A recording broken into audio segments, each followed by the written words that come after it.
Magandang gabi po. Ito si Tita Maxi kasi nakalimutan ko paksan natin sa tindahan na ang dami kasi nagte-text sa akin tungkol sa yung hair dryer. Ngayon medyo may time ako. Tuturuan ko kayo gumamit ng hair dryer. Napanood ko sa sa TikTok, meron isang doktor na Chinese, 17 years na siya nagtuturo ng aerobics, nagagamot. Sabi niya, ginamit niya binibigay niya sa pasyente niya, hair dryer. Ito lang ang gagamit. Kung anong sakit, gagamit lang hair dryer. No need to take medicine o ano. Napanood ko siya matagal na may nagsabi din sa akin na kailangan sumaksakit ang paa niya, linagay niya gamot, tapos na-bro niya yung paa niya. Di pinabayaan ko kasi hindi naman masakit pa ako. After last 2 months, no, sumakit pa ako. Sabi ko, i-try ko nga na maggamit ng hair dryer. Tapos, gabi-gabi, kasi ang paa ko, medyo matanda na tayo, di ba? Ayaw makinig sa nanay ko na dati sabi ng mama ko, pag galing sa, sa eskwela, wag maghugas ng paa, o kaya galing sa labas, wag maghugas ng paa, pag tumanda na, sasakit ang paa. Totoo po ngayon, sumasakit, kaya every time, binablo ko. After last month, ubo, sipon ako. Sabi ko, kumakain ako napadoktor ako, pinakain ako ng medicine. Nakakahilo yung mga medicine na Pilipino, yung mga, ano mo yun, anong pangalan yung mga medicine ko. Lalong nahihilo. Ang nagamit ko, napanood ko siya. Yung hair dryer, dito sa batok. Lalo na mga bata na may sipon. Yung bata na may sipon, o tayo may sipon, may ubo, ito lang ang gagamit natin dito batok, no? I-blow mo yung batok hanggang napawis ka. Ibig sabihin lahat na tayo pag tumanda na, malamig ang katawan, lalo na nang-inom tayo ng cold water, yung ice water, soft drinks, lahat. Pag nakita mo yung larili mo dito, green na green, ibig sabihin malamig alam mo na, mga Chinese acupuncture, tinuro niya ako. Pag malamig, green na green ito, ibig sabihin malamig ang katawan mo. Kaya yung nakasakit ako, bro ako ng blower dito, bro, lahat dito na bro ko. Dito na-bro ako, tapos sa likod, pinabayaan ko siya hanggang dito sa likod, mainit, hanggang mapawis ka. Yan, gagaling ka na, pero hindi 10 minutes o ano ba, antay mo na napawis ka na, ibig sabihin na lumalabas na yung mga lamig natin sa katawan, dito sa kilikili, dito sa shoulder. Ito ang batok. Kailangan i-blow mo, sipon, ubo, nagagaling. Tapos lalo na yung halimbawa, pag uwi ka, basang-basa, i-blow mo. Totoo na marami ko na naturuan sa mga customer ko, nag-text sa akin, tita, totoo, hindi na sumakit pa ako. Every night, binobro niya ang paa niya. Lalo na dito, dito batok, dito. Lalo na dito paa natin, i-blow mo.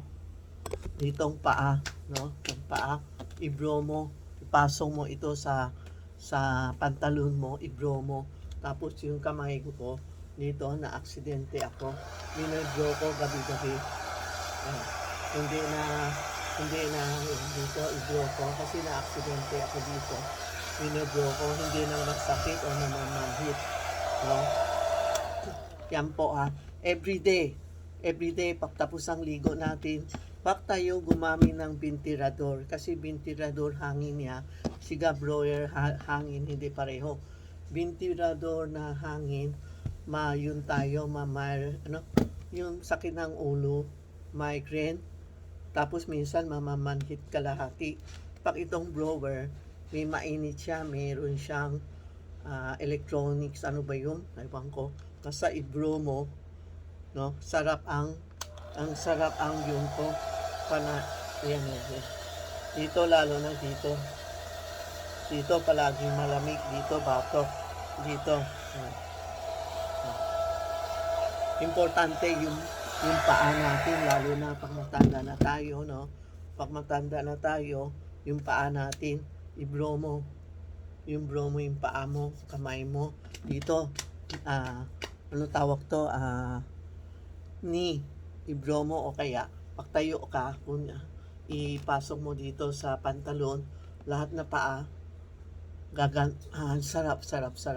Ang gamit ko ito, lalo na mga bata na kung may sipon, ubo, pinagamit ko yung katulong ko, may sipon, yung anak niya, may sipon, may ubo, pinagagamit ko. Yung mga bata nakihingi ng sinihingi sa nanay niya ng blower, sila na maggamit. Kasi ang sarap, lalo na pag napapawis ka, no? Ang sarap, hindi na ako kumakain ng painkiller na mga gamot. Kasi pag gumamit ka ng painkiller, sasanay ka. Ngayon, hindi na ako kumakain, hindi na ako nagte-take ng medicine. Puro hair dryer ang gamit ko. Buong katawan ko ngayon, tinan mo, pawis na pawis ako. Yan. Kaya antayin mo mapawis, maganda yun para hindi malamig, kasi palagi tayo sa aircon, lalo na yung aircon ko nasa tabi ng kama ko, no? Pagkising ko, lamig na lamig dito, kaya binubro ko. Tapos ang ligo ko, nabro ko din maski na hindi masakit. Ngayon pag uwi ko galing sa tindahan, medyo may sakit o kaya kumain ako ng ano ba kayo, may mga buto-buto, masakit ang paa, binibro ko po. Try nyo, walang masama, walang bayad, walang medicine. Yan lang ang mapayo sa mga senior o mga bata na may sakit. Nanay, wag kayo pakain ng gamot mga bata. I-blow lang, blower, hanggang mapawis siya, pwede na. Tapos palitan kayo ng damit. I-try nyo, kasi maraming beses ko na naturo dito sa YouTube. Daming nakahanap, hindi ko din alam anong episode yun, sinasabi ko yun, hair dryer na mag-blower tayo, no?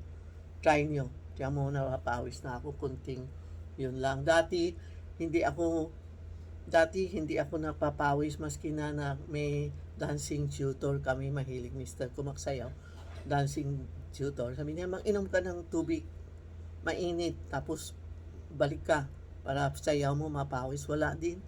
Tapos pumunta ako sa sauna, 30 minutes. Wala din. Sabi nang yun nagbabantay, ma'am, lumabas ka na, baka mahilo ka dito sa sauna.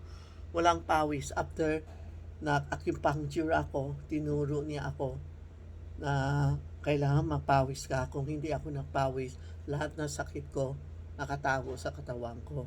Hindi ako gagaling, makakasakit ako. After that, tuwing umaga, umaakyat ako, lalakad ako, yan, umpisa, napawis na ako, na-acupuncture, napawis na ako. Ngayon, sa hair dryer na tulong sa akin, lalong gumanda ang situation ko ngayon. Hindi na ako parang dati tamlay na may sakit, parang may sakit ako. Lalo na yung binabantay ko, Mr. ko, grabe. Ang payat-payat ko, kala mo kalansay. Ngayon medyo okay na. Kasi we have to trabaho pa din, hindi, maski porque umalis na siya, hindi ka na trabaho, kailangan magtrabaho ka. Huwag ka mag-isip na problema, bayaan mo na siya bukas kung ano mangyayari sa atin. Isip tayo ng isip, hindi na isip, hindi naman dumadating po. Yan po it's a free consultation na maganda ang buhay natin. Tapos think positive, no? Try to use this blower. Maliit, malaki, okay lang. Basta ma-blower mo ang buong katawan mo, pwede na po. Thank you po. Good night.